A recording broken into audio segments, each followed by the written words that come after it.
الرحیم ناظرین، ایک دفعہ پھر آپ لوگوں کی خدمت میں حاضر ہوں۔ آج میں ایک کتاب جس کا نام ہے مطالعہ پاکستان۔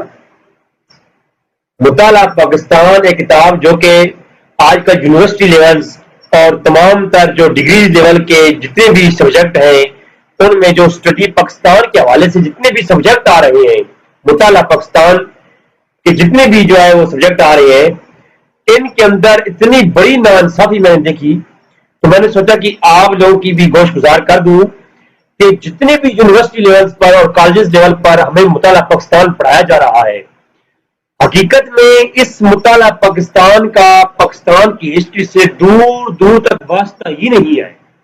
اگر آپ حقائق کی دنیا میں دیکھو گے تو آپ کو معلوم ہوگا کہ یہ جو مطالعہ پاکستان آج کل ہم پڑھ رہے ہیں، جس میں ہیرو ہے ہمارے پاکستان بنانے میں جن ہیروز کا نام لیا جا رہا ہے، وہ لوگ وہ تھے جنہوں نے کہا تھا کہ ہم پاکستان کی پے بھی نہیں بدلنے دیں گے، جنہوں نے پاکستان کے لیے کنجری کی لفظ استعمال کیے تھے۔ تو ناظرین، جن لوگوں نے پاکستان کے لیے کنجری کی لفظ استعمال کیے اور کہا کہ پاکستان کی ہم پے بھی نہیں بننے دیں گے، ان لوگوں نے اس کتاب کے اندر اب دیکھیں کیا ظلم کیا گیا کہ اس کتاب کے اندر ایک پورا جو ہے انہوں نے ایک باب قائم کیا کہ دارالعلوم دیوبند، آپ دیکھ سکتے ہیں اسکرین پر۔ اس باب کے اندر لکھا کہ پاکستان بنانے میں دارالعلوم دیوبند کا اہم کردار ہے کہ پاکستان بنایا کس نے؟ دارالعلوم دیوبند والوں نے بنایا، اور حسین احمد مدنی کی جو ہے اس میں خدمات لکھی ہیں۔ حالانکہ حسین احمد مدنی کے متعلق میں آپ کو دکھاؤں گا مکالمات و صدرین، یہ لکھنے والا کون ہے؟ شبیر احمد عثمانی، یہی دارالعلوم دیوبند کے علماء کا جو ہے نا ساتھی تھا۔ تو اس نے مکالمات و صدرین کے اندر کیا لکھا، اب دیکھیں ذرا مکالمات و صدرین۔ اس کے اندر پوری تحریک جو پاکستان بنانے میں تحریک تھی، احتیاط کو کہیں ذکر نہیں ملتا دور دور تک، اور اگر کہیں ذکر کر بھی دیا جائے تو اختصار کے ساتھ۔ علامہ اقبال کا ذکر نہیں ملتا، جبکہ جن لوگوں کو ہیرو پیش کیا جا رہا ہے ان کتابوں کے اندر اور مطالعہ پاکستان کے اندر حسین احمد مدنی اور قاسم ننوتوی، ان لوگوں کے جو ہے وہ مدرسے کے بڑے بڑے علماء دارالعلوم دیوبند کے۔ حالانکہ یہ شبیر احمد عثمانی خود مکالمات و صدرین میں لکھتا ہے کہ جب میں نے حمایت کی پاکستان بنانے کی، میں نے حمایت کی تو دارالعلوم دیوبند والوں نے مجھے گندے انڈے اور ٹماٹر مارے، ظلم کی امداد دیکھیں۔ اور پھر یہ قائد اعظم کو میں یہ بھی واضح کہہ دوں، یہاں پر مکالمات و صدرین کے اندر یہ بات موجود ہے جو کہ ان کے علماء کا شبیر احمد عثمانی کا لکھا ہوا ہے، تو اس میں یہ بات موجود ہے کہ قائد اعظم کو کافر اعظم کہا تھا کس نے؟ حسین احمد مدنی نے۔ یہ مکالمات و صدرین کے اندر یہ بات موجود ہے کہ قائد اعظم کو کافر اعظم کس نے کہا تھا؟ حسین احمد مدنی نے کہا تھا، جن کو کہا گیا جی یہ ہیرو ہے جنہوں نے پاکستان بنایا ہے۔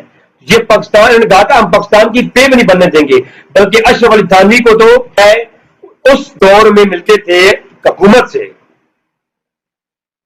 تو ایک خاص بجٹ جمعیت علماء اسلام جو اس وقت کی ایک بڑی تحریک تھی، جو پاکستان بنانے کے حق میں پہلے بالکل تھی ہی نہیں، تو ان کو حکومت جو ہے مالی امداد کرتی تھی۔ یہ مکالمات صدرین کا سوا 7 ہے میرے پاس، کہ مولانا حفظ الرحمان صاحب کی تقریر کا خلاصہ، اس کے تحت میں نے ہیڈنگ لگائی ہوئی ہے کہ انہوں نے ان کو دارالعلوم دیوبند کو اور اس تحریک کو حکومت کی طرف سے، انگریزوں کی طرف سے معاوضہ ملتا تھا۔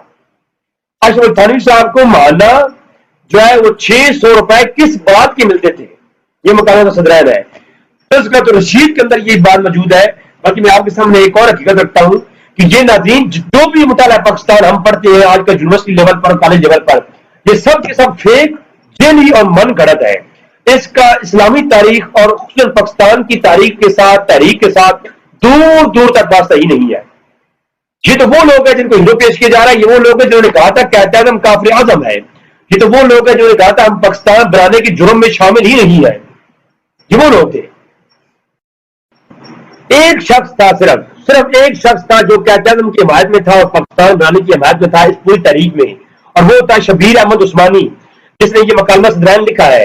وہ خود کہتا ہے کہ میں نے پاکستان بننے کی جب حمایت کی نا تو دارالعلوم دیوبند والوں نے مجھے گندے انڈے مارے تھے. یہ میرے پاس مکالمہ سندرائن موجود ہے. تو اسی طرح جو ہے میں آپ کو سامنے پیش کروں کہ کلیات اقبال کے اندر علامہ اقبال نے بھی ان لوگوں کی خاص کر نفی کی ہے.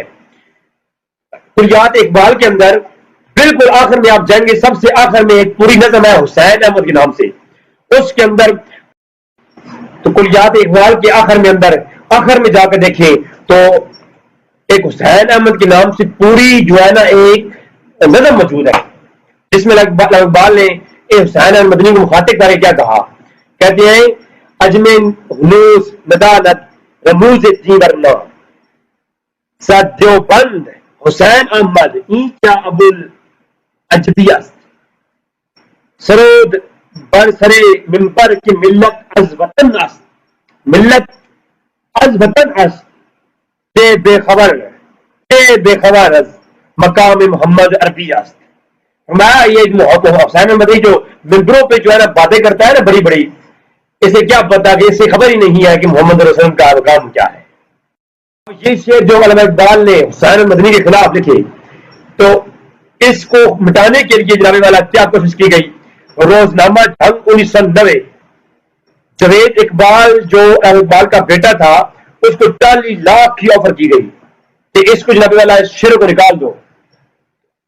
اور انہوں نے کہا نہیں, میں یہ اپنے باپ کے لیے کوئی شعر نہیں نکال سکتا جاوید اقبال میں سے.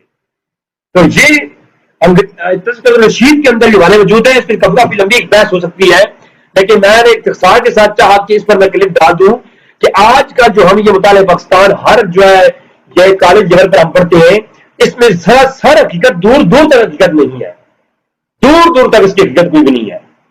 تو دعا ہے کہ رب تعالیٰ ایسے شر پسندوں سے محفوظ کرے رکھے, اور جو یہ لوگ لبادہ اڑے ہوئے پاکستان کے دشمن ہیں اللہ ان سے محفوظ رکھے. وما علینا الا البلاغ المبین.